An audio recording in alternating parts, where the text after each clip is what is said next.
Welcome to लक्ष्य academy. आइए आज हम परिवार पे आधारित प्रश्नों की श्रृंखला को करें और देखें जो हम टॉपिक परिवार पढ़े थे उसमें जितने भी क्वेश्चन आने लायक हैं उस पे ये श्रृंखला आधारित है और एक एक प्रश्नों को करना है और ये भी देखना है कि जो आप परिवार टॉपिक को पढ़े थे उसमें कितने क्वेश्चन आपको याद है और कितने में आप कंफ्यूज होते हैं। तो आपको आंसर देते चलना है और हम एक एक करके उसको डिफाइन करेंगे।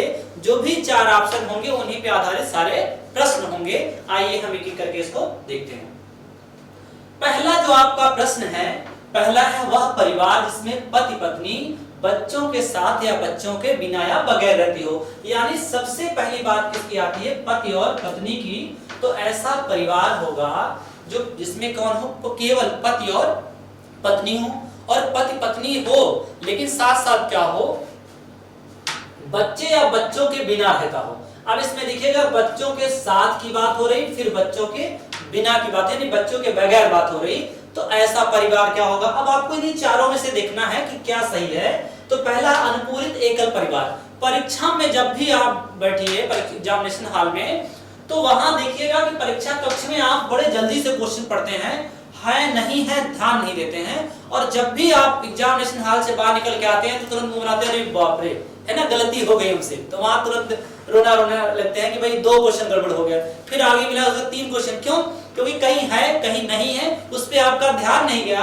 आपको लगा ये क्वेश्चन हमको आ रहा है, सरपट क्या है, तुरंत आंसर पे गए और क्लिक करके गोला भर दिए, है ना। तो यहाँ इत्मीनान से पढ़िए, ये गलतियां ध्यान दीजिएगा जिससे आगे एग्जामिनेशन हॉल में ऐसी गलतियां ना हो। तो पहला जो परिवार आपका कौन सा? अनुपूरित एकल परिवार। दूसरा है मूल एकल परिवार, तीसरा है उपमूल परिवार और चौथा है संयुक्त परिवार। क्लियर? तो एक एक करके उसको याद करिए कि अनुपूरित जो एकल परिवार था वो कैसा था, उसमें बच्चे थे कि नहीं थे, है ना। दूसरा है मूल एकल परिवार था, उसमें पति पत्नी के साथ बच्चे भी थे, बच्चों के बगैर थे कि नहीं थे। तीसरा है उपमूल परिवार है, यानी मूल एकल के बाद उपमूल परिवार। उपमूल परिवार में कौन है? केवल पति पत्नी है, साथ में माँ बाप हैं, दादा दादी हैं, कौन है ना। चौथा है संयुक्त परिवार, यानी इसमें क्या है कि संयुक्त से आप जानते, इससे तो बड़ा परिचित हैं आप संयुक्त एकल परिवार से, एकल और संयुक्त से। तो यहाँ संयुक्त की बात आई है तो इस पे आप देखे होंगे तो आपको लगता होगा कि ये अब संयुक्त परिवार तो कंफर्म नहीं है ना। अब यानी कि आपको लगाना क्या है? 3 में। और सबसे ज्यादा जो आपको अनुपूरित एकल परिवार, इसमें भी लग रहा था यानी पूरित तो नहीं अनुपूरित है, यानी ऐसा हो सकता है। अनुपूरित एकल परिवार अगर होगा तो वहां क्या होगा? वहां केंद्र बिंदु पे कौन होगा? केवल पति पत्नी ही होंगे और कोई नहीं होगा। अब यहाँ कौन आया? 2 बचे और तीसरा और पहला और चौथा नहीं हुआ तो बचे कौन? बचे केवल 2 क्वेश्चन, यानी कौन कौन से? मूल एकल परिवार और उपमूल परिवार। तो दोनों पे आधारित, अभी देखिएगा इन दोनों पे आधारित प्रश्न है, कई प्रश्न आपको मिलेंगे। तो इसमें अगर देखा जाए कि जिसमें वह परिवार जिसमें पति पत्नी के साथ बच्चे हों या बच्चों के बगैर केवल रहते हों तो वहां क्या होगा? मूल एकल परिवार कहा जाएगा। यानी कि सबसे पहला आंसर आपका वही हो गया जो आपके मन में था, कौन सा? बी फॉर बजरंगबली, है ना। सबसे हिट आंसर यही है, कौन सा? कि जब कुछ ना आए तो क्या मार दीजिए? बी मार दीजिए, यानी बी फॉर बजरंगबली। और घंटा हिलाने के बाद क्या होगा? तो कुछ ना कुछ अच्छा तो हो ही जाएगा। और यहाँ भी घंटी दबाने के बाद भी अच्छा होगा। क्लियर? आगे बढ़े।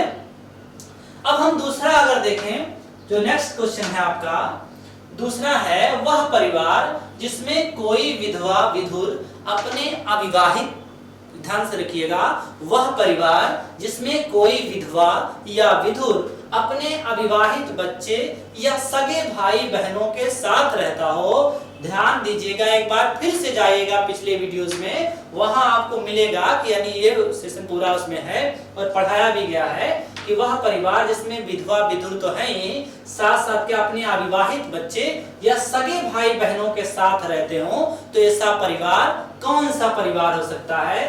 अब यहाँ देखिए कि इसमें ऑप्शन कैसे आपको निकालना है, कौन सा नहीं है, फिर है वाला तो अपने आप निकल आएगा। अब देखिए बहुपति विवाही परिवार, यानी ये तो कंफर्म है कि ऐसा दिया है, ये नहीं। अब यहाँ देखा जाए अगर बहुपति विवाही परिवार जो पहला है आपका, ये तो कतई नहीं है ना, क्योंकि यहाँ बहुपति के विवाह की बात तो कहीं चल नहीं रही है।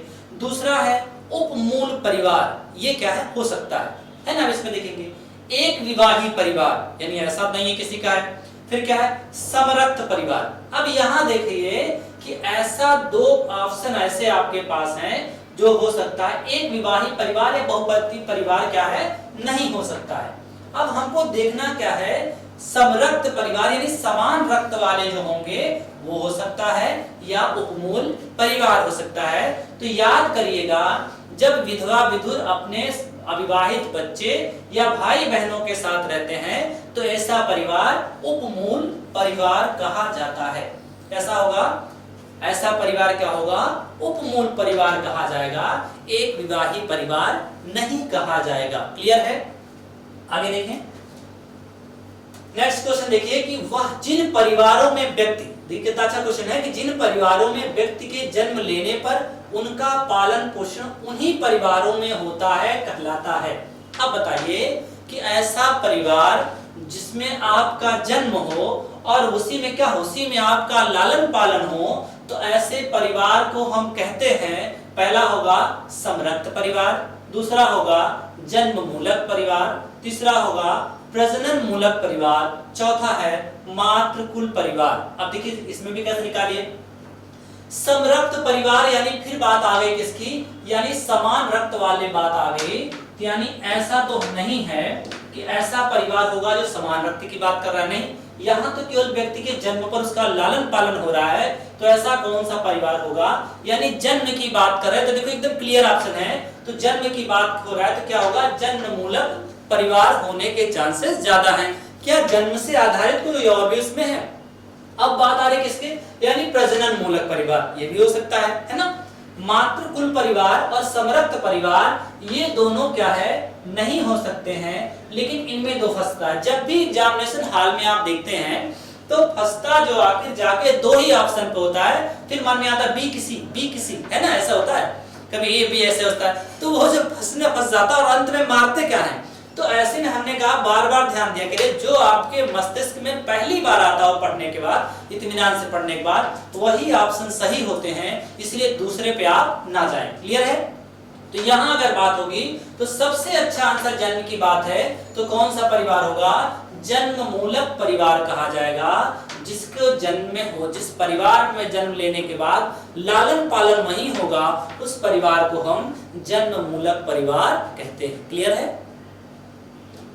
आगे देखें, सभी भाई मिलकर एक ही स्त्री से विवाह करें। देखो कैसा है कि सभी भाई मिलकर एक ही स्त्री से विवाह करें, वह कहलाता है। तो देखिए इसमें बहुत आसान होगा, है ना। और विवाह की बात आए तो आप जानते हैं, है कि नहीं, और जान लीजिए कि इसमें जो आंसर है वो ऐसा होगा कि जब आप अपने से कहीं उसको ज्वाइन करेंगे तो वो निकलेगा नहीं, क्योंकि ऐसा है ना। आप देखिए कैसा है कि सभी भाई मिलकर एक ही स्त्री से विवाह करें, तो ऐसा कहाँ एग्जाम्पल, बहुत महाभारत देखे होंगे और बहुत महाभारत किए भी होंगे, तो यहाँ आपको मिल गया होगा कैसा, बहुपतिक विवाह। क्या ऐसा है, यानी पति विवाह बहुपतिक विवाह तब होगा जब क्या होगा कि यानी एक ही स्त्री के अनेक पति हो सकता है। दूसरा है बहुपत्निक परिवार, तो बहुपत्नी यानी कई पत्नियां तो है नहीं, पत्नियां तो एक ही हैं तो हो नहीं सकता। भ्रातृक बहुपतिक परिवार है ना। अब यहाँ देखिएगा, भ्रातृक बहुपतिक परिवार और एक विवाही परिवार, क्यों कैसा है। अब इसमें अभी हम इसको और डिफाइन करते हैं, लेकिन इसी पे आधारित आगे आपका प्रश्न भी है। अब इसमें दो ही फंस रहा है, वो कौन से हैं, तो जो दोनों क्वेश्चन है वो है पहला आपका बहुपतिक विवाह और दूसरा है भ्रातृक बहुपतिक विवाह। एक बात जान लीजिए दोनों में अंतर क्या है। अब दूसरा चौथा अगर आप देखेंगे, एक विवाही परिवार, ऐसा भी परिवार होता है, अभी आप क्वेश्चन आएगा सुन लीजिए, कि वो परिवार जब मान लीजिए कि आपने एक विवाह किया और एक विवाह भी परिवार वो परिवार होता है कि जिसमें पत्नी का किसी कारणवश मृत्यु हो जाए, तलाक हो जाए, कुछ ऐसी स्थितियां हो जाए, तब वो जब दूसरा विवाह करता है तब उसे क्या है, एक विवाही परिवार के अंतर्गत भी वो आता है, वो नहीं उसमें आएगा, दो विवाही परिवार में नहीं आएगा, वो एक विवाही परिवार के अंतर्गत ही आता है, क्योंकि पत्नी उसमें मौजूद नहीं होती है ना। अब ये अलग बात है कि है वो नहीं है कि उसमें आप जाने, लेकिन यहाँ अगर देखेंगे तो बहुपतिक विवाह और भ्रातृक बहुपतिक विवाह में, अब यहाँ भ्रातृ समझ लीजिए, जब यहाँ आगे अभी प्रश्न आएगा, ये गलत इसलिए हो जाता है क्योंकि जब वहां सभी भाई मिलकर, अब सभी भाई मिलकर, लेकिन ये नहीं कहा गया उसमें कि सभी क्या है, सगे भाई मिलकर। अब अगर जान लीजिएगा कि ये हो जाए कि सभी सगे भाई मिलकर होगा तो भ्रातृक बहुपतिक विवाह होगा, और अगर ऐसा कि सभी भाई मिलकर एक ही स्त्री से विवाह करेंगे तो क्या हो जाएगा, कैसा हो जाएगा, यानी कि बहुपतिक विवाह हो जाएगा। क्लियर है?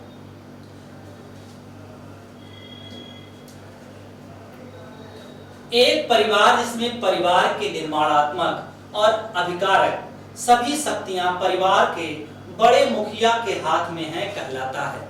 बहुत अच्छा क्वेश्चन है कि ये वह परिवार है जिसमें सभी मुख्य भूमिका निर्णय लेने की जो क्षमता है वो किसके पास, परिवार के मुखिया के पास के हाथ में है। तो वह कैसा परिवार कहलाएगा? तो यहाँ होगा, पहला देखिए ऑप्शन क्या है, पहला है मातुल परिवार, पहला है मातुल परिवार, दूसरा है पितृ स्थानीय परिवार, तीसरा है पितृ सत्तात्मक परिवार, और चौथा है इनमें से कोई नहीं। अब तो बहुत आसान हो गया है ना, कि यानी हो सकता है इनमें से कोई ना, ऐसा भी हो सकता है। तो यहाँ कठिन भी है और आसान भी है। अब देखो कैसे देखना, मातुल से अर्थ क्या है, कि माता से संबंधित, यानी माता का जो रक्त जहां से रक्त संबंधित है वो परिवार क्या होगा, मातुल परिवार आएगा। तो मातुल परिवार के अंतर्गत यानी कि ये नहीं आएगा। यहाँ किसकी, यहाँ मुखिया की शक्तियों की बात की गई है, तो पहला जो आपका ऑप्शन है वो गलत हो जाता है। अब बचे तीन, फिर है पितृ स्थानीय परिवार का क्या है, पितृ स्थानीय परिवार, और पितृ स्थानीय परिवार में जब आप देखेंगे तो ये हो सकता और नहीं भी हो सकता है। लेकिन यहाँ देखिए फिर क्या है, पितृ सत्तात्मक परिवार, यानी पितृ की जो सत्ता है, तो सत्ता पक्ष तो दो ही होती है, यानी कि मातृ सत्ता और पितृ सत्ता है ना। मातृ सत्तात्मक पहले था, वर्तमान में ज्यादातर परिवार पितृ सत्तात्मक है, लेकिन कहीं कहीं जो है भूमिका मातृ सत्तात्मक परिवारों को देखने को मिल रही है। अब यहाँ अगर हम देखें तो फिर क्या है, इनमें से कोई नहीं, यानी ये तो निकाल दीजिए, है तो ऑप्शन इस तीन में। फिर आके फंसा क्या, बी और सी में। तो भाई बी फॉर बजरंग बली अगर है तो हो सकता है कभी कभी अगर ना आए तो खेल लिया करिए, खेलने में आप माहिर हैं, है ना। तो यहाँ देखें, तो ऐसा परिवार जिसमें मुखिया हो, यानी जो घर का मेन मुखिया हो, उसमें सभी शक्तियां हो, तो पितृ स्थानीय परिवार के अंतर्गत आता है। यानी ये ऑप्शन का पितृ सत्तात्मक परिवार नहीं है, पितृ स्थानीय परिवार होगा। तो यानी क्या है, ये ऑप्शन आपका बी सही है। क्लियर है? ऐसा परिवार जिनमें पुरुष केवल एक ही स्त्री से विवाह करता है और केवल तलाक या पत्नी के मृत्यु की स्थिति में दूसरा विवाह करता है, ऐसा परिवार कहलाता है ना। अभी बात हुई पीछे ऑप्शन में था, तो यहाँ क्या है, ऐसा परिवार जिनमें पुरुष केवल एक ही विवाह करता है, और हिंदू परंपरा यानी हिंदू जो लॉ आपका है उसमें देखेंगे, उसमें एक ही विवाह करने का आपको दिया गया आदेश। अब आप भाई रचनात्मक प्रवृत्ति क्यों हो, कई विवाह करके रखे तो अलग बात है, लेकिन वो क्या है, वो दंडात्मक है ना। यहाँ कैसा है, एक विवाही परिवार, फिर दूसरा क्या है, बहुविवाही परिवार, तीसरा है मातुल परिवार, और चौथा है इनमें से कोई नहीं। सब लोग, कुछ लोग कैसे होंगे ना कि जिनमें लग रहा होगा कि सबसे अच्छा ऑप्शन क्या हो सकता है, बहुविवाही हो सकता है, बहुत विवाह करें। पहले राजा महाराजा करते थे, अब तो कोई राजा है नहीं, तो राजा नहीं होगा तो ऐसी स्थितियां हो नहीं सकती। एक ही पत्नी का मार्केट कराने में हालत खराब हो जाती है। अगर बहुपत्नी हो तो जाहिर सी बात सारी कमाई क्या हो जाएगी, और आप क्या हो जाएंगे, आप हो जाएंगे ठन ठन गोपाला, है ना। तो ऐसी स्थितियां ना होने पाए, इसलिए एक ही करिए और सुखी रहिए। अब यहाँ क्या है, तो ऐसे विवाहों में बात हुई तो पहला देख लीजिएगा, पीछे भी बात होगी, यानी मातुल जो परिवार है वो कैसा, मामा के समकक्ष वाला, यानी मामा के रक्त वाला है, तो ये ऑप्शन नहीं है। अब इसमें अगर ये नहीं है तो देखेंगे कि मातुल परिवार नहीं है, फिर क्या है, बहुविवाही परिवार, यानी बहुत विवाह की बात। तो यहाँ कुछ लोग ऐसा बोल सकते हैं, एक चली गई तलाक हुआ, दूसरा आई तो दूसरा की ना तो बहुत हो गया, ऐसा होता ना। लेकिन यहाँ नहीं है, ये उसके अंतर्गत नहीं आएगा। तो यानी क्या होगा, ये भी ऑप्शन क्या है आपके गलत है। एक विवाही जो परिवार होता है इसमें क्या है, इसमें पति, अगर ऐसी स्थितियां उत्पन्न होती हैं कि तलाक हो जाए, है ना। आजकल तो देख ही रहे हैं कि जब तक शादी हुई है, जब हुई शादी नई नई, तो कैसे खूब उनको लगेगा मतलब अब तो सारी सृष्टि क्या है, सारा सृष्टि का सुख। क्यों? क्योंकि उनको लगेगा मतलब हर चीज हमारे अनुसार चल रहा है कि पत्नी भी अच्छी है, सब कुछ अच्छा है, और उसी में क्या मौज मस्ती में ऐसे गाना गाते चलेंगे कि जैसे आप भी गाते हैं, क्या गुनगुनाते रहते हैं कि जैसे देखेंगे पत्नी को तो क्या कहेंगे कि प्यार हमारा अमर रहेगा, याद करेगा जमाना। लेकिन जानते कैसा है, आप भी गाते हैं, खूब गाते हैं ना, लेकिन यहाँ देखेंगे तो यहाँ ऐसा नहीं है। यहाँ एक जब गई तो दूसरी आई, तलाक अगर हुआ तो जाहिर सी बात क्या होगा, तलाक के बाद अगर ऐसी स्थितियां होती तो एक ही विवाही परिवार के अंतर्गत आता है, दूसरे में आएगा नहीं। आपको लगता होगा कि दूसरा करने में या 3-4 करने में बहुत महारत हासिल है, बहुत अच्छा होगा। तो पहला ऑप्शन आपका सही, यानी कि एक विवाही परिवार ही सही है। ठीक है, क्लियर है? आगे हम बात करें, अब देखिए जब दो सहोदर, ये बहुत अच्छा है ना, कि वर्तमान में ऐसा देखने में कम मिलता होगा, जब दो सहोदर विवाहित युगल एक ही साथ रहते हों तो इस प्रकार के परिवार को कहा जाता है। कितनी बड़ी बात, सहोदर मतलब समझ रहे हैं ना, एक ही उदर से उत्पन्न हुआ सहोदर, और हिंदी पढ़ेंगे तो क्या आएगा, अन्योदर, यानी अन्य उदर से, उदर है मतलब पेट, तो एक पेट से जन्मा हुआ ना। तो यहाँ बात कर रहे, जब दो सहोदर विवाहित युगल एक साथ रहते हों तो इस प्रकार के परिवार को कहा जाता है। पहला है वंश परंपरागत संयुक्त परिवार, दूसरा है अनुपूरित संयुक्त परिवार, तीसरा है इनमें से कोई नहीं, चौथा है उपरोक्त दोनों। अब तो बड़ा फंसे वाली बात है ना। पहला क्या गया, वंश परंपरा, ये है। अब वंश परंपरा के अंतर्गत क्या होगा, जब दो सहोदर विवाहित युगल क्या है, एक ही साथ, यानी परिवार की बात हो रही है, तो ये भी क्या है, हो सकता है। ठीक। अनुपूरित संयुक्त परिवार, यानी पूरा तो नहीं है और सारे ब्लड रिलेटिव जो है वो साथ में नहीं है, यानी क्या है, ऐसा तो है, यानी संयुक्त परिवार तो है लेकिन क्या है, पूरित नहीं, क्या है, अनुपूरित है। तो हो सकता है ये भी, क्योंकि दो ही सगे भाई बहनों की बात कर रहा है। ठीक है, अब दोनों की बात आ गई और उसके बाद आ रहा है तीसरा ऑप्शन, इनमें से कोई नहीं। अब यानी कि दोनों भी सशंकित हैं, ये भी नहीं हो सकता। फिर चौथा अगर ऑप्शन आप देखेंगे तो चौथा क्या आएगा, उपरोक्त दोनों। सही है? अरे नहीं सही है जी, कौन सा सही है, यानी वंश परंपरागत संयुक्त जो परिवार होगा वो उससे परिवार होगा जिसमें कुछ जगहों पर इसको ऐसा, कुछ जगहों पर इसको अनुपूरित संयुक्त परिवार भी लिखता है, लेकिन वो मान्य नहीं है। वंश परंपरागत संयुक्त परिवार ही मान्य है, क्योंकि ऐसा परिवार जहां सहोदर विवाहित जो युगल हैं साथ रहते हों तो उसको वंश परंपरागत संयुक्त परिवार के अंतर्गत रखा जाता है। क्लियर है?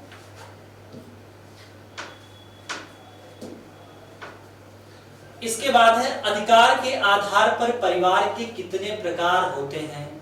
आपको बताए थे उस दिन, परिवार के आधार पढ़ाए थे, तो आप सोचिए कि अधिकार के आधार पर परिवार के कितने प्रकार होते हैं।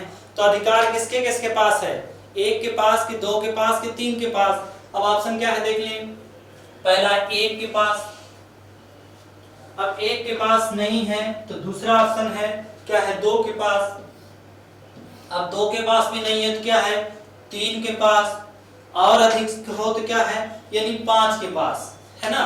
अब आप सोचिए कि जब अधिकार के आधार पे बातें हुई थी तो वहां किस पे बातें हुई थी।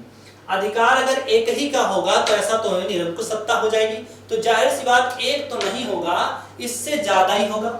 लेकिन ढेर सारे लोगों के पास जो है अगर बहुतायत मात्रा में अधिकार रहे तो ऐसी सत्ता का कोई मतलब नहीं होता है। तो यानी कैसा हो जाएगा, एक से अधिक होगा।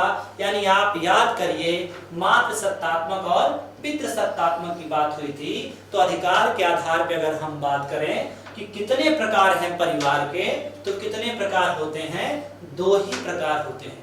ठीक है, क्लियर है? यानी ये भी ऑप्शन कौन सा सही है, बी फॉर बजरंगबली। तो बजरंगबली को ध्यान में रखते हुए धीरे धीरे क्वेश्चन सॉल्व करिए। क्लियर है? आगे बढ़े। अब हम आगे कहते हैं कि सभी केवल पति पत्नी, से देखिए कि सभी केवल पति पत्नी और उनके आश्रित बच्चे जिस परिवार का निर्माण करते हैं, पहले कह रहा है कि सभी केवल पति पत्नी और उनके आश्रित बच्चे जिस परिवार का निर्माण करते हैं वह परिवार कहलाता है। पहला है एकल परिवार, नाभिकीय परिवार, केंद्रीय परिवार या उपरोक्त सभी। तो बताइए सबसे पहली बात किसकी हो रही है? पहले कह रहा है कि सभी, फिर कह रहा है केवल, सभी, केवल पति पत्नी, सब आ रहे हैं, केवल क्या, फिर पत्नी आ रहा है, और उनके आश्रित बच्चे जिस परिवार का निर्माण करते हैं। पीछे आप इसी पे आधारित एक प्रश्न सॉल्व किए हैं, तो यहाँ बताइए क्या आंसर होगा। तो सबसे पहला एकल परिवार, एकल परिवार होगा कि नहीं होगा? एकल परिवार होगा, बिल्कुल होगा। फिर एकल परिवार का ही दूसरा, भूल जाते हैं आप लोग बहुत जल्दी, एकल परिवार का ही दूसरा प्रतिरूप क्या होता है, उसे क्या कहते हैं? नाभिकीय परिवार।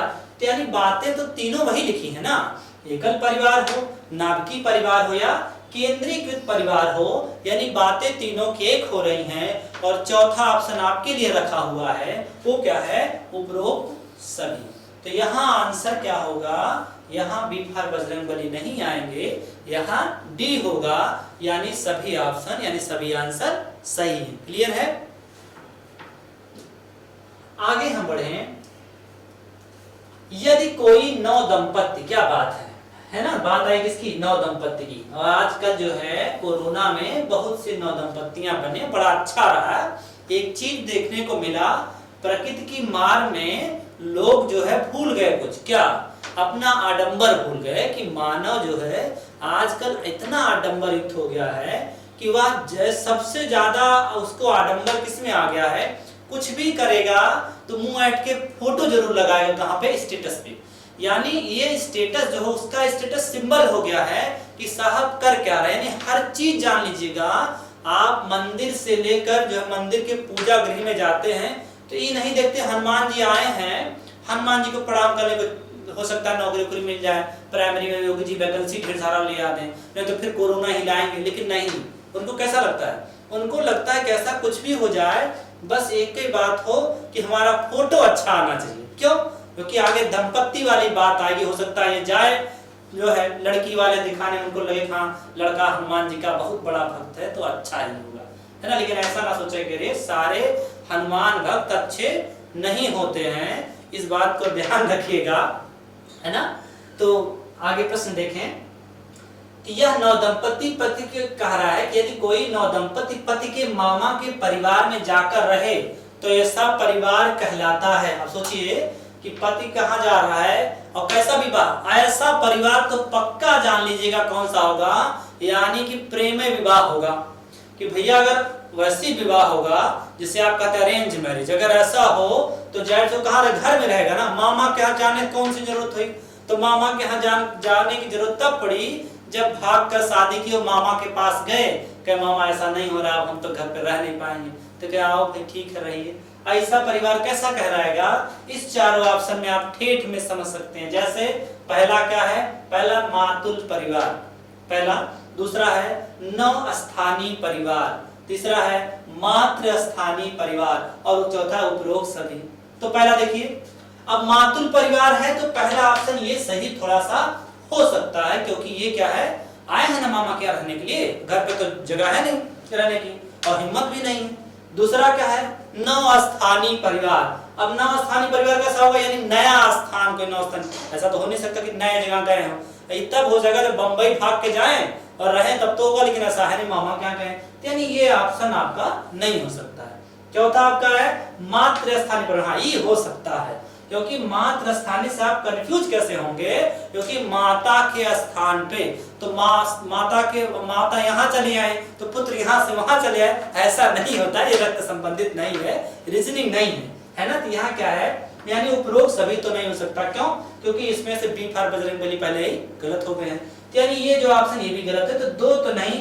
अब इसमें मातृ स्थानीय परिवार जब नहीं है तो जाहिर सी बात जानते हैं मातृ मतलब मामा, तो ऐसा परिवार मातृ परिवार के अंतर्गत आता है। आशा करते हैं कि सारे परिवार के क्वेश्चन आपको हंसते हुए पढ़ने में बहुत आनंद आया होगा। अब आगे फिर ऐसे ही जो है अगला जो टॉपिक होगा आपका भोजन, उस पे आधारित जितने भी प्रश्न हैं वो आप लेकर हम आपके सामने हाजिर होंगे। तब तक के लिए धन्यवाद।